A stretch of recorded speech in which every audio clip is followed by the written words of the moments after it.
Cameras, lights, cam, truth in view. Black actors lead, now it's on you. Jamila's got the mic, let's go!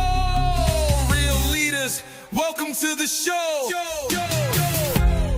This is Real Leadership, leadership lessons from film, feeds, and the front lines of life with your host, Jamila Chambers, featuring Dr. Robin Miles.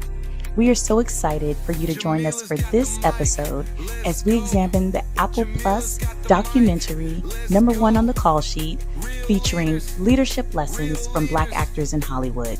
Prepare to talk about mentorship, coaching, life skills, and what you need from the boardroom to the classroom to help support you in your endeavors. Let's learn from these Black actors in this discussion with Dr. Robin Miles. Jamila's got the mic, let's go! Welcome to Real Leaders, leadership lessons from film, your feeds, and the front lines of life. My name is Jamila Chambers, and I'm so excited to continue this conversation with Dr. Robin Miles as we examine Apple Plus documentary #1 on the call sheet. If you haven't already had the opportunity to check out our conversation talking about part 1 that examined the men, please make sure that you do that. And I'm so excited to dive into today, part 2, this conversation with the women. Yes. Dr. Robin. Yes. Reactions to conversations with the women, this part 2 of #1 on the call sheet. Yeah, I just watched it, so it's really fresh. Super fresh. Super fresh, like right hot off the press, fresh. Much different energy I felt than the first, part 1 about the men, which was kind of caught me off guard a little bit. You know what I mean? I just think that it took some twists and turns that I wasn't expecting. But yeah, so I had some themes that came up for me. I don't know about you, but I had some themes. And one of the things that I want to kind of just talk about right off the bat is kind of setting up the answer to the question of what does it mean to be #1 on the call sheet from a female perspective. Because they didn't really tackle this like the men did up front. They kind of did it on the back end, right? So one of the things that I heard, was, um, you are when you're #1 on the call sheet, and this is very interesting. I think it was the actress Tessa Thompson that said this. She said, "You are the subject and not the object of the narrative." Did you catch that, Jamila? Yeah, so this whole documentary had a completely different feel. It was Jamie Foxx, Kevin Hart were still involved, but this one, Angela Bassett and Halle Berry executive produced. I had to check my notes. They both Thank executive you. produced it, and Reginald Hudlin directed the first one, and then there was a sister, Shola Lynch, that directed this one. And so the whole vibe was just different. So the men was truly more present and in the moment, and the women had this backstory. There was this opening montage of them as young people and when they as adolescents and even some of them single digits kind of knew they wanted to be an actress and what storytelling meant to them as children and how that morphed and transformed into their careers. And so it had a whole different flavor and a whole different flow. And in fact, I didn't even hear the term #1 on the call sheet until about at least a third of the way into the documentary. And I can't remember if it was Angela Bassett that said it first. But the women just had a completely different posture.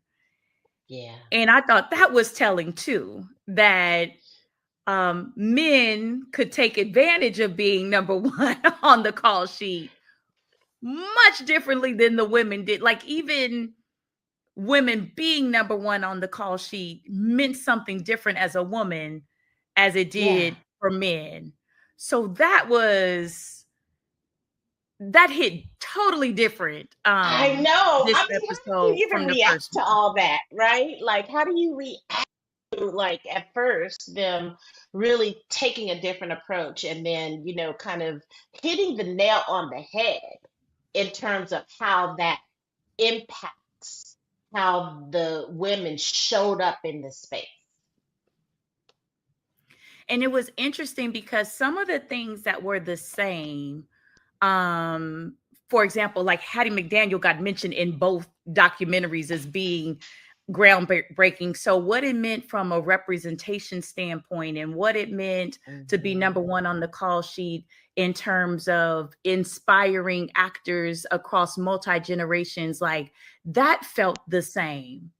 But it was interesting, and I think it was Nia Long that mentioned bossy and the words Yes. that get attributed to being number one on the call sheet. Like the men, for example, used words like leadership and the general, that like there were these analogies to them being leaders and being like General Colin Powell and being at the helm and what Quincy Jones taught them about leadership. And so it got presented Yeah. altogether different So than the different. women.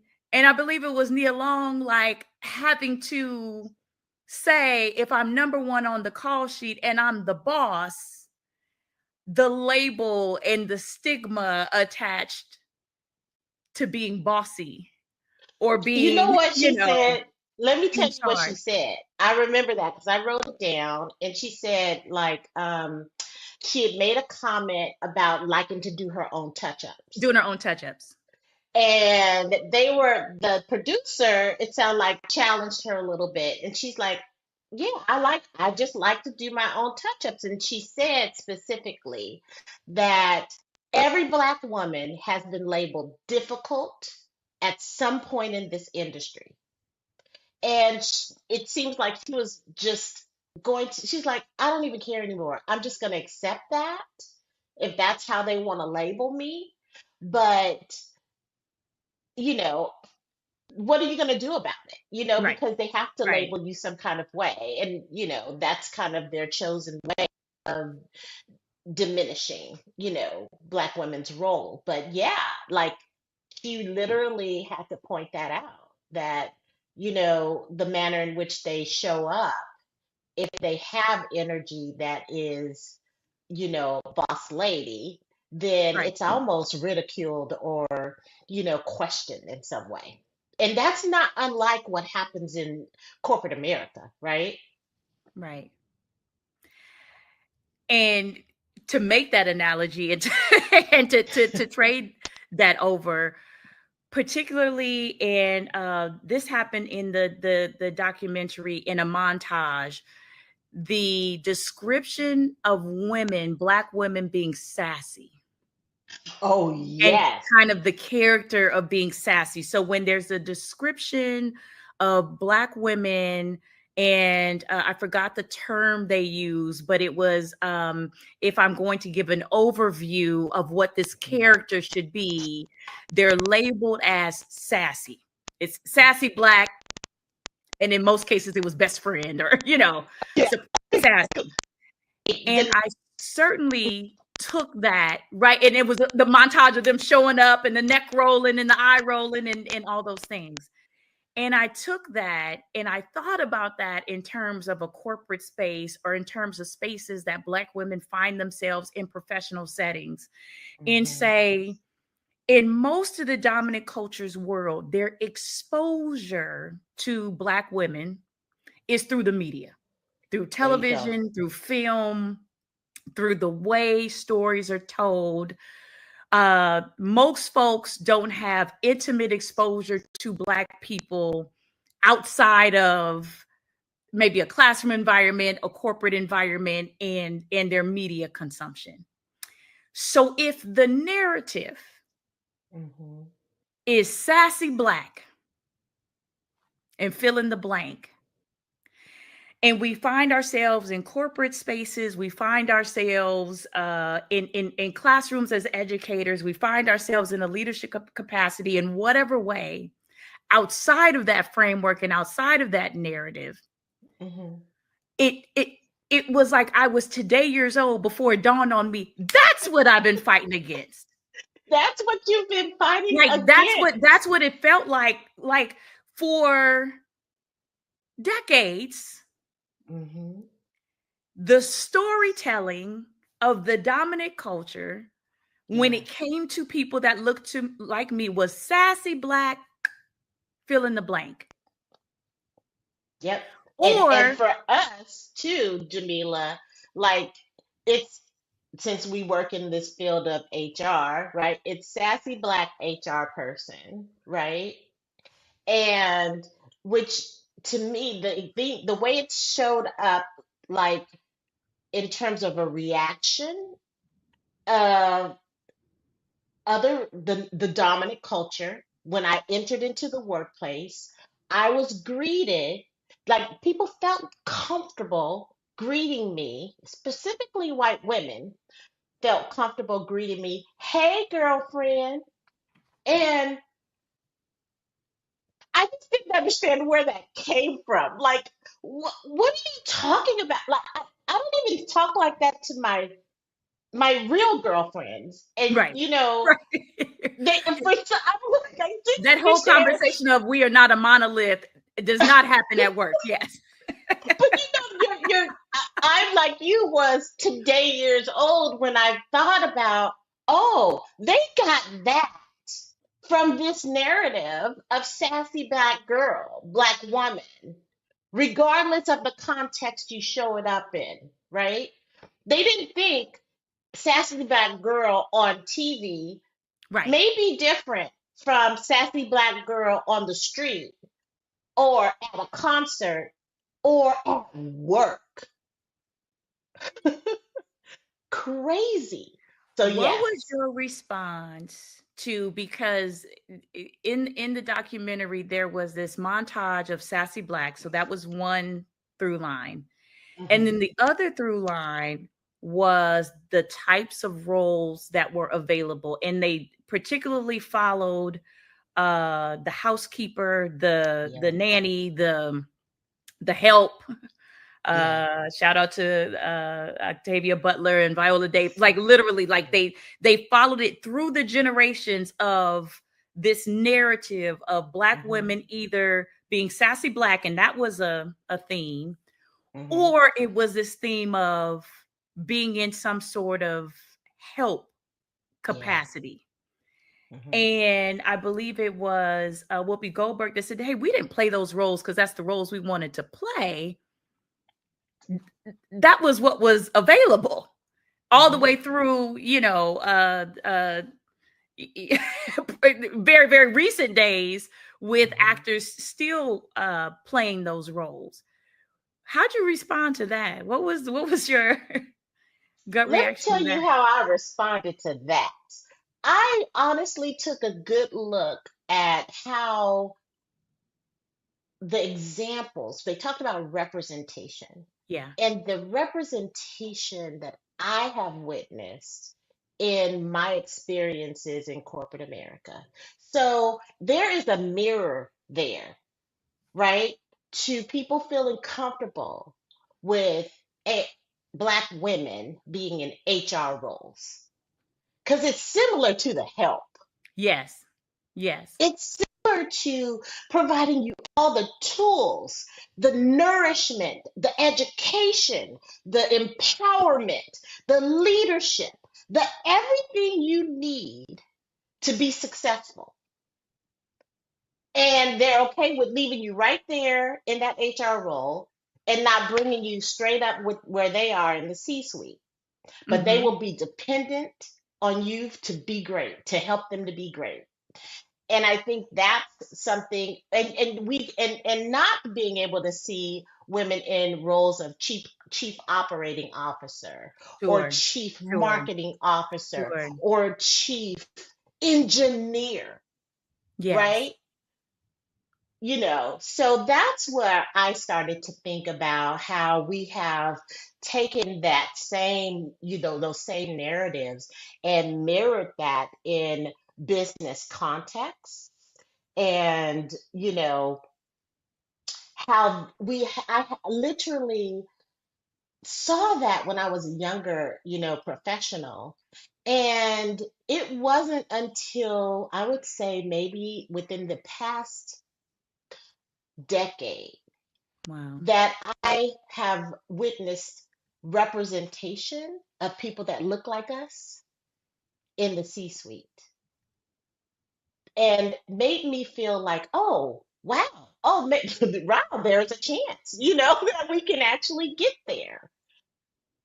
Similar to getting the role of, the Oscar for lead actress. One person of color, now two, with Michelle Yeoh. Who, Oh, I don't know how to pronounce her last yeah, name. I don't know Everything, how to everywhere, pronounce all at it. once. Yes, Yes, she's phenomenal. exactly. The She's two phenomenal. people of color in the history Mm-hmm. of the Oscars Mm-hmm. to win the award for lead actress. So I think that that's kind of what I thought about. Wow, how things have changed and how much things haven't changed. And that was a shock in the heart for me because Halle Berry came up quite a bit in this Hmm. conversation and in this narrative. And it Hmm. was a point where Holly certainly talked about the impact of being the first Black woman, and her speech was Yeah, just phenomenal. And I think she, even looking at it, I remember watching it then, but looking at it anew, in most recent days with watching this documentary, just she understood the assignment. She understood the yeah, need to reach back and acknowledge all those that couldn't be there in her seat, yeah, and then she understood that she needed to acknowledge her contemporaries, from a Vivica Fox to a Taraji P. Henson, that and Taraji was certainly nominated for Benjamin Buttons. But hmm, she understood that she needed to reach back, and she understood that she needed to reach across in that moment yeah, because she understood the gravity of it. hmm, And her hope then was that I wouldn't be the only. And as we sit here today, she is still the only Black woman yes, today. And to your point where you were leaning earlier, and I thought Gabrielle Union was masterful at this, because she said, that's my bread and butter. And it was interesting that each of the mm, actresses kind of talked about the roles they were typecast in. So for you yes, and I, it might have been the HR person. That's the role we were in. And for some hmm, folks in certain space, I'm the educator. I can be a teacher, that's right, but I can't that's be right, superintendent of schools, or So everybody talked about those roles, and Gabrielle Union talked specifically about, I was uh pretty enough, but not too pretty to overshadow the white lead. And I uh-huh, could stand, I exactly, was safe enough to stand hmm, just to the left of the main white actress. So I was typecast in that role. Octavia talked about being a nurse. I cut my teeth being a nurse. She said, I might as well have gone to nursing school as many times as I had played a nurse. yes, And then they're showing these montages, and you laughing because it was to go back and look at how many times you saw Octavia being a nurse, how many times you saw Gabrielle being the friend of the white girl. It hmm, was just mind blowing. yeah, And to say I cut my teeth, playing these roles because that was my bread and butter, hmm, but I often got locked in, and just what they had to do to break out of that, and yes, to start to do things differently, was just mind blowing. Was just, yeah. you know absolutely mind blowing. Well, I thought it was interesting too. There are a couple of things. Okay, like Gabrielle Union, I think she really kind of gave a little bit of insight into her approach to breaking into Hollywood. And it was had a lot to do with conformity, right? She had totally accepted that, hey, I'm going to be the number two. I'm going to be the best friend. I'm going to be the best friend I could ever be. I'm okay with centering the white gaze. I'm going Yep. to relinquish Yep. the spotlight so that that can happen. And she said that it wasn't until she was able to fully accept herself and not be critical of the Black experience or ashamed of the Black experience and really embrace it as her own experience that she Mm-hmm. actually started to flourish. And I think that theme of self-acceptance was something that she echoed, that Whoopi Goldberg echoed. They actually did a whole Gabby Sidibe. They all started to talk about, you know, what it meant to first accept yourself. And then, so that regardless of how the industry is going to accept them, but to first accept themselves and be proud of themselves and see their own skill sets and see their own talents before they actually were able to feel truly equipped to step into that number one role. And it's interesting, and that was a montage too, that each of them in their own way. Whoopi said, I've always been I've always been fine. Like all of them in their own way was like, I've always been that girl. I've always been that girl. And you saw all the ages, all the shapes, That's all the right. skin colors, all the tone. And that had to be the posture. And certainly the takeaway for me walking around in my own life is that if you don't believe you're There that you go. girl, nobody else is. Like it's set up. Hallie said it at the end. Maybe we're chasing after the wrong acknowledgement because the system was never set up That's it. to acknowledge us to begin with. Maybe we're chasing after the wrong thing. And so Hmm. if you don't believe who you are, and you're going into a system, whatever system that is for any of us, a corporate system, an educational system, within government, etc. And even with Hmm. building your own system, we don't get to build our own businesses in a vacuum. We That's right. still have to operate within a tax code, within a federal a jurisdiction, a local jurisdiction. We still have to be able to operate even when we build our own systems with Yeah. a level of confidence and understanding that we know who we are. And each of Hmm. them talked about their own individual journeys to Yeah. getting there. And Yes. I thought one of the things that was just outstanding about all of it, because they each talked about playing the habitual nurse or playing the habitual best friend. And then Whoopi said, I had to take the strategy of picking up what other people put down. I got this role because so and so turned it down. I got this role because such and such turned it down. I had to Right. start being a student of, and I thought this was just mind blowing too. Folks write the roles and say the character is white, whether it required the character to be white or not, whether the character could have been, even any gender. Because there were Hmm.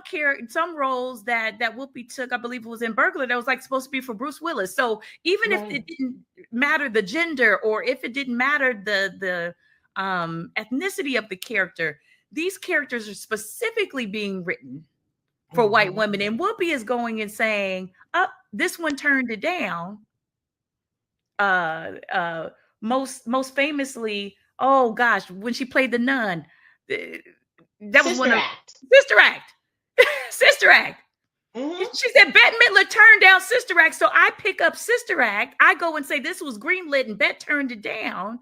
That's right. And that's one of, Whoopi has so many iconic roles. I'm not even going to go there and say that's one of her most iconic roles. But for so many people, you know, she's known for playing that role, and just how she had to go about reinventing herself and like forcing herself into places and positions that systematically weren't designed for her was a phenomenal takeaway.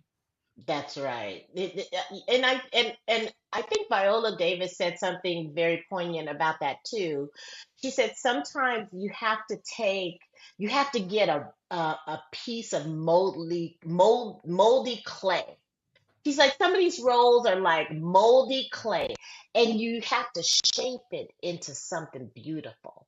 And I think that is the magic that I think Black women bring to the industry, because all of those roles that you mentioned, that Whoopi Goldberg wasn't even on their radar for. She literally took those roles and reshaped it into something way more beautiful than they could ever imagine. And I feel like, that's such just a good role model for us in terms of what native geniuses that we are in terms of doing that. We do that like it is inherent in our being. And I know that it is. I see it happen all the time. I think that we have demonstrated that in our lives where, yeah, they want to give us this 2-bit piece of, job. And then, we get in there and knock the Just ball knock it out the out the park. park. Yes. And they go, I didn't think about that. I didn't think oh, well, no, you wouldn't have thought to do that because you're not made like this. You don't come from this stock. You don't come from this legacy of ancestors who have had to make something out of nothing. So we have that creative genius. And I feel like it's something that we all need to continue to kind of dip our hands into and to remember that we have it in our back pocket. Flipping gears a little bit, Robin, one of the things that was also very interesting to me between the men's documentary and the women's documentary, many of the men that were featured, and we just going back to the term number one on the call sheet, were featured in these blockbuster films as leading men. And everybody from obviously a Denzel Washington to Will Smith to Jamie Foxx to Kevin Hart, like multi-billion-dollar around the world blockbuster type of films.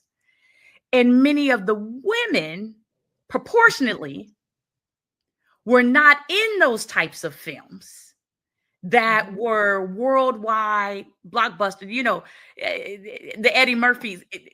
So when you started talking about who even was featured as talented as Taraji P. Henson is, Taraji has not had her, Wakanda Forever film. Or, Tessa Thompson has not had. Now, Tessa Thompson was in Creed next to Michael B. Jordan, but it's Michael B. Jordan who, has not yet been nominated to the degree as some of these women have. But Michael B. Jordan, almost every film is, these number one at the box office blockbuster types of things. Tiffany Haddish hasn't yet had, that type of film and that type of role. In fact, Tiffany talked about feeling safe on set for the first time with having, predominantly Black folks and folks of color behind the scenes to make how she appeared, and that was Girls Trip, speaking in reference to Girls Trip. She was talking about that being like in recent films. Yes. That's still first. And so as talented and has as long as Journey Smollett has been acting and Megan Good has been acting, children, literally, and done powerful work and roles. They still, it just dawned on me like, wow, The Rock has been acting far less years, etc. than but The Rock Taraji's money ain't hitting the same. No, it ain't. Not at the least. Not even in the least. So that was a big disparity Yeah. that I noticed even between the two. What did number one really mean? And how many of the sisters were truly number one versus how many of the men that were featured that were truly number one? I'm serious. Like, I remember thinking about that in terms of like, wow, one of the things that Halle Berry said, I think she said, is that, regardless of when you look at the hierarchy, Black women are at the bottom. They're at the bottom of the social hierarchy. And, what we're fighting against now in our country is male dominance, specifically white male dominance, right? And that is what we're seeing replicated here. When we talk about there hasn't been a role that's been that big blockbuster hit where the Black woman is literally like it's a global effort, right? Versus, oh, this little, local thing where we just showed a sense, and got some attention, Yeah. And I feel like, and the idea potentially in amongst the producers that that's about as hard of a ball that we are going to be able to hit this particular leading woman. And so, how do we overcome that stereotype? What else do we need to accomplish? How much more diverse do we need to present ourselves and our skill sets to be acknowledged and rewarded for being like the top at the top of our game? So, what else is it going to take, for us to get the respect that we deserve when literally we have fed and nursed a nation, bred a nation, much less, all of the accomplishments in what we're talking about now in Hollywood, right? That's a tough question, Dr. Robin. That's the question of a lifetime. I think we've been asking that question for generations, and I think Hallie hit the nail on the head in terms of saying, until we find a way to acknowledge ourselves, I don't know and don't have a ton of confidence. There's that old song, if you don't know me by now, you'll never know me. Yeah. Like, I don't have a ton of confidence that folks outside of the culture will come to this point of realization, this point of reverence, this point of, having there be this acknowledgement. So I do think, and that came up in the documentary quite a bit, these themes of sisterhood and solidarity. And I do think that it's a responsibility amongst ourselves to give that to ourselves in a way that's meaningful, in a way that's uplifting, in a way that's encouraging. And even taking this to the workplace, Robin, gosh, I hear so many folks talk about this. We talked about being Black women in HR, but let there be another Black woman there. And all of a sudden, if there's more than one Black woman in the space, let's talk about it. Then that space wants to pit us against that space wants to get into comparison. I don't know if you've ever felt that tension. I'm just kind of articulating it for the first time. As soon as there's more than one Black woman sitting around the table, all of a sudden, it becomes competitive instead of solidarity.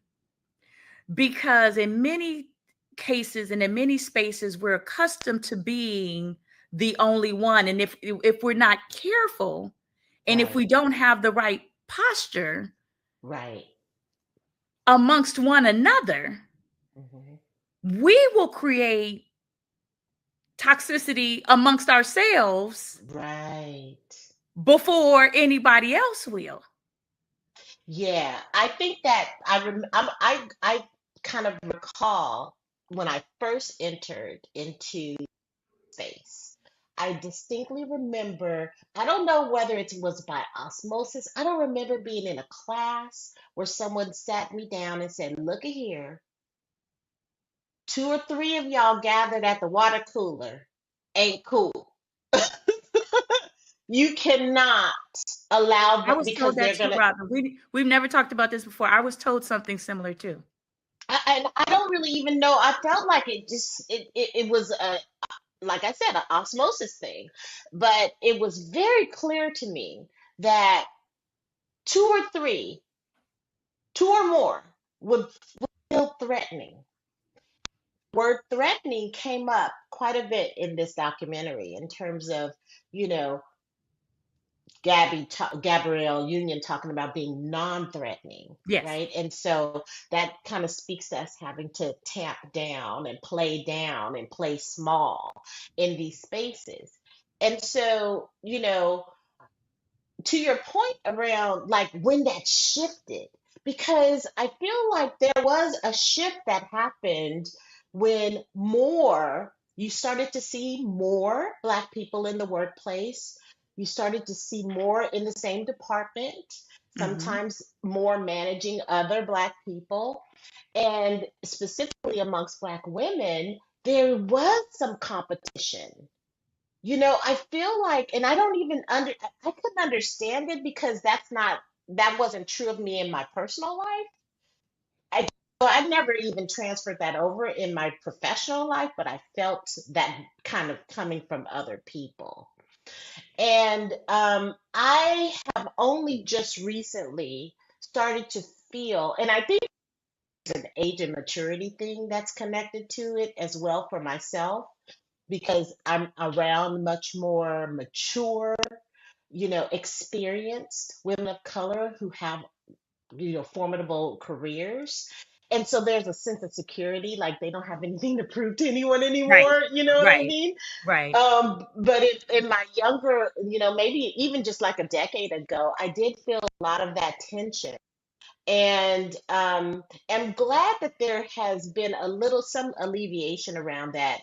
And I don't think that tension, hopefully, as I'm observing it, doesn't really exist so much amongst the younger folks. I feel like they are a lot more communal, congenial.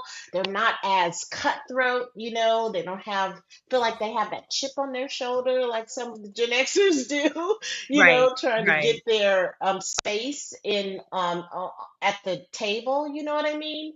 But definitely that was there. That was there for me in spades. I have had folks. I was working on a team, reported to a Black woman, and I have had other folks in the department say, "You all are you two are ganging up against us because you all are friends." Wow. It's like I don't know her. I just met her. You've been working here longer than I have. How are we friends? What makes us friends? Right? What makes us friends? And a lot of that, when you use that word threatening, and you just unlocked these are these things that we are taught and told regarding making ourselves, particularly in corporate spaces, more palatable.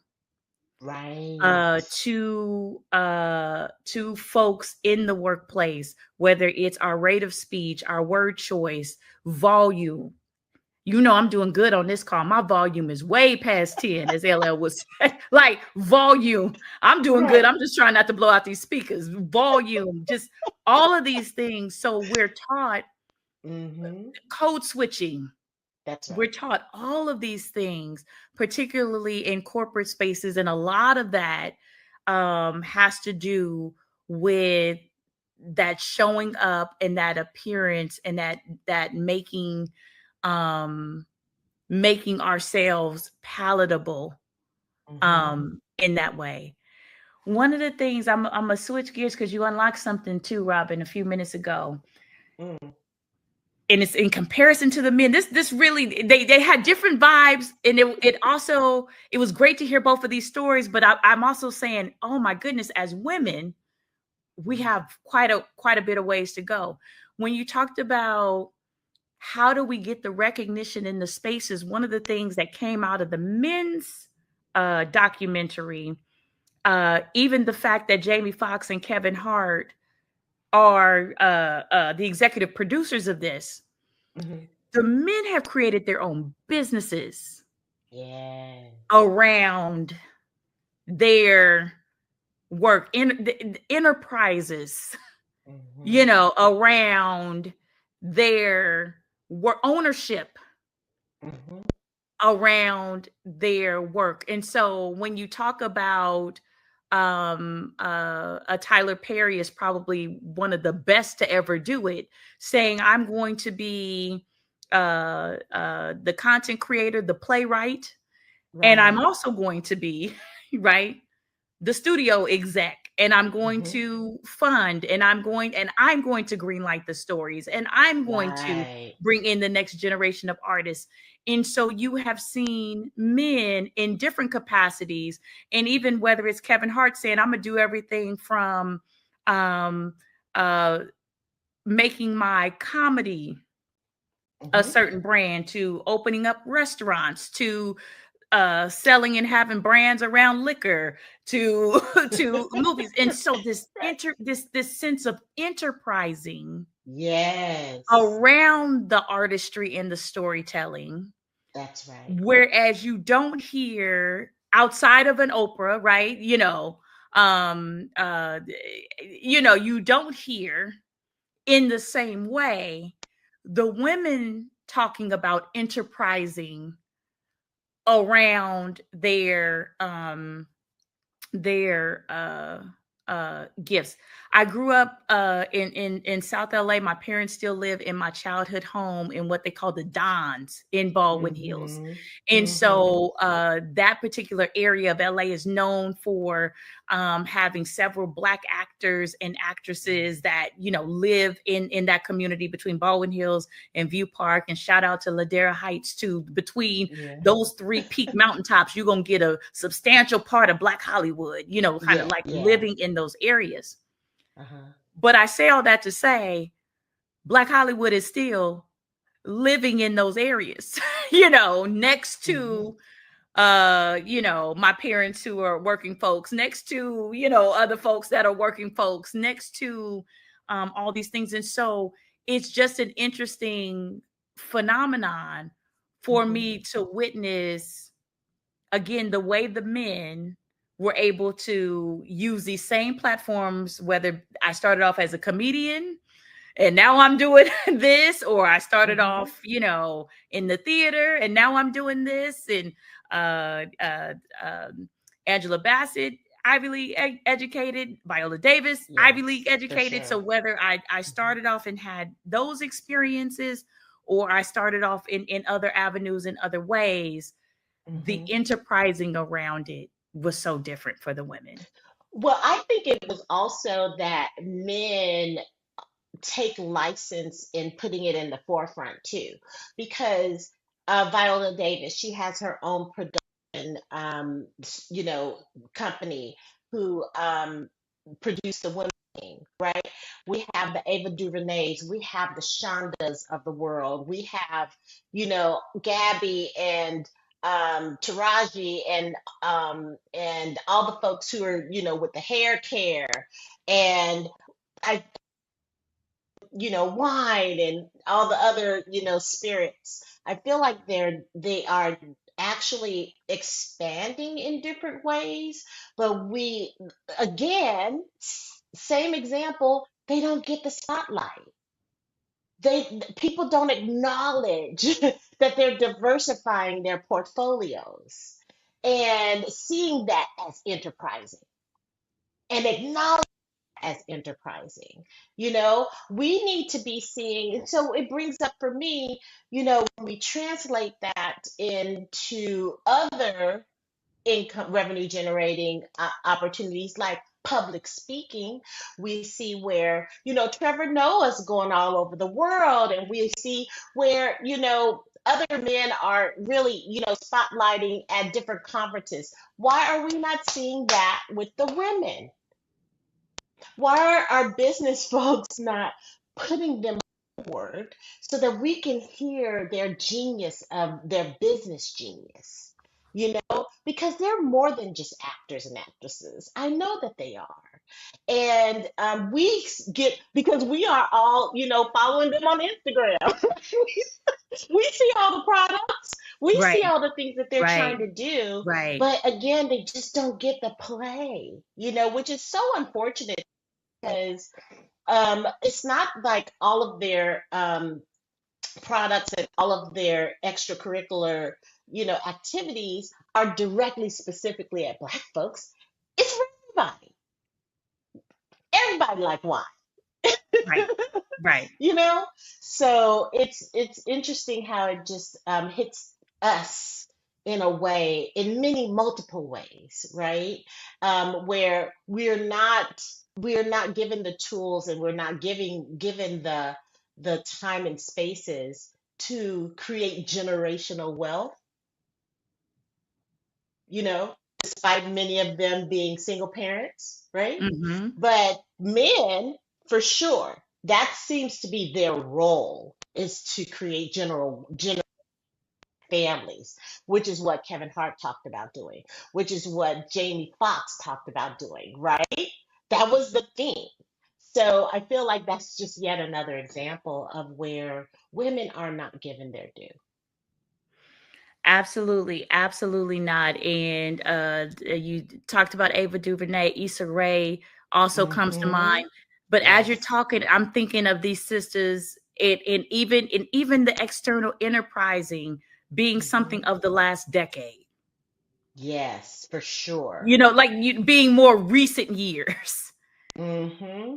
than the years in which some of these folks have been in the game. And I'm thinking of a Whoopi in particular. If Whoopi would have had social media when she Oh was my doing her one gosh. person show, you know what I mean? Like when you Yes. when you think of how enterprising it was for Whoopi to say, I'm never going to be this conventional Hmm. standard of beauty, this conventional standard of, and just comedic genius. Yeah. And she had this tremendous philanthropic work she did with Yes. Billy Crystal, Robin Hmm. Williams, Hmm. back in the 80s. I mean, just it's almost, I just said this 5 minutes ago, like I can't even list all the stuff Whoopi has done. Right. Can't even list it. um And in addition to being an author, her book is phenomenal as well. It's somewhere back here on this shelf. But in addition to being an Hmm. author and all these things, and you're like, Whoopi not getting her, like we don't talk about. I won't say we don't talk about Whoopi the same way we talk about Eddie Murphy.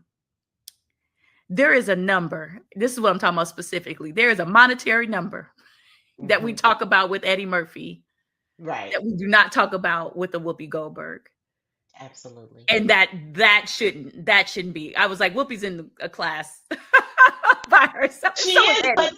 check this out.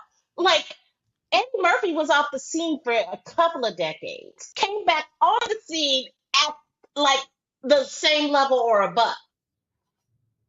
So when Whoopi was off the scene for a few minutes, people were like, They act like they forgot about who she was, what her name was, until she came on The View. On The View. It wasn't even coming back into a large blockbuster role. It was coming back on The On the View. View. And so, that to me that is quite different. That is quite different. And Robin, we're gonna find a place to wrap and to conclude this conversation. But Okay. for you, as you think about both of the documentaries, examining being number one on the call sheet from a Black man's perspective, from a Black woman's perspective,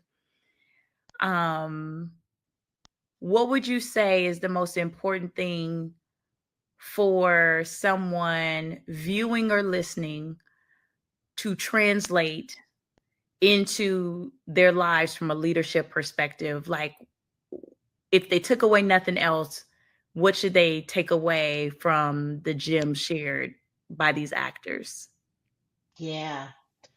What comes up for me with that is something we don't always see, in leadership roles because the ego gets in the way.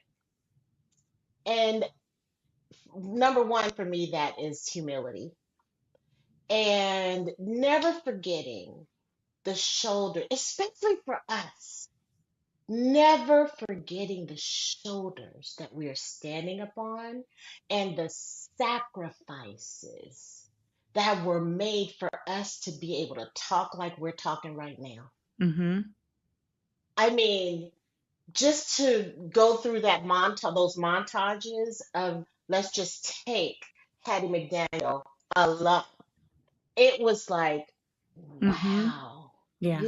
just to be able to express my art. I'm going to take these roles because I just want to use my gift. And so I think that number one takeaway is to, and I think the other takeaway that they didn't really talk too much about but you have hit on it yourself in terms of the sisterhood, is never forget to pull someone else up. That's good. So it's about looking back, looking down, looking forward, and looking up. You know what I mean?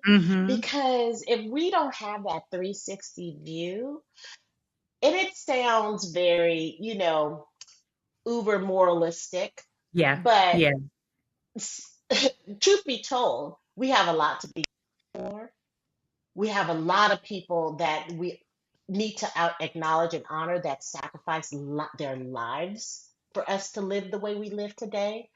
So, gosh, it's an honor for me to be able to do that 360 look and to take that on as a responsibility. So I feel like in many ways it may feel burdensome. You know what I mean? I get it.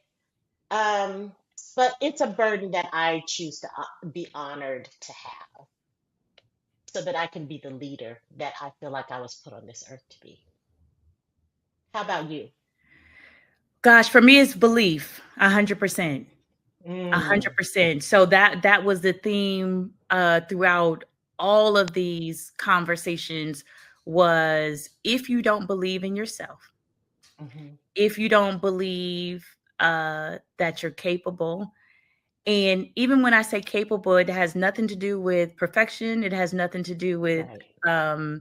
even being competent all the time. I believe I can learn to be competent. I believe I can learn the skills that I need. I believe I can get better, and I believe that what I have inside of me is more than enough.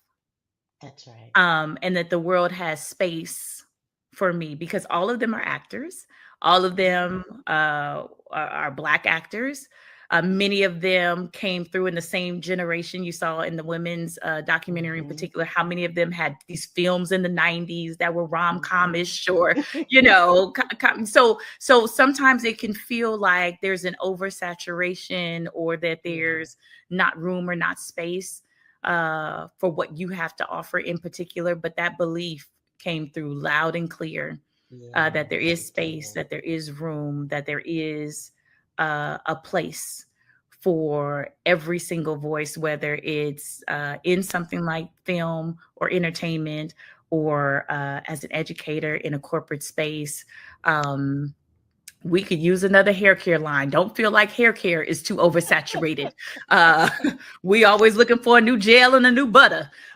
So all of those things. And so sometimes it can feel very isolating in that way. But I think belief in all of them having just a strong, firm conviction that I was born to do this, and they closed the back door on it. Absolutely. All of them, from the men to the women, were 10 toes down with, this is what I was born to do. I believe that this is what I'm supposed to do. And so therefore, I'm always forward thinking about what I need to do to fulfill this, even through the ebbs and flows of such a fickle business. Even if you're like Morgan Freeman and don't get to do it until you're 50 something years old, I believe that this is exactly what I'm supposed to do. So that's my takeaway for the group. I love it. I love it. I've loved this conversation. This has It been was fun. awesome. It was awesome. It was awesome. Thank you so much, Dr. Robin. Thank you to our viewers. Thank you to our listeners. Thank you for everybody that checked out Real Leaders. It has been our honor and our pleasure to talk to you about leadership lessons from film, from feeds, and from the front lines of life. And so we look forward to continuing this discussion. We have to pick another movie, Dr. Robin. We have to pick something else. We need to pick something to talk about, because you know we like to talk. So when we pick something else, we'll come back and bring it to you. That's right. So thank you. We're signing out. Enjoy. Leave us some comments in the description box below. Like, leave us all the comments, give us your feedback, and we're happy to engage with you on social media. So thank you so much, and we look forward to the next time. Thank you. Real leaders, lights, cam, truth in view, black actors lead. Now it's on you. Jamila's got the mic. Let's go. Real leaders, welcome to the show.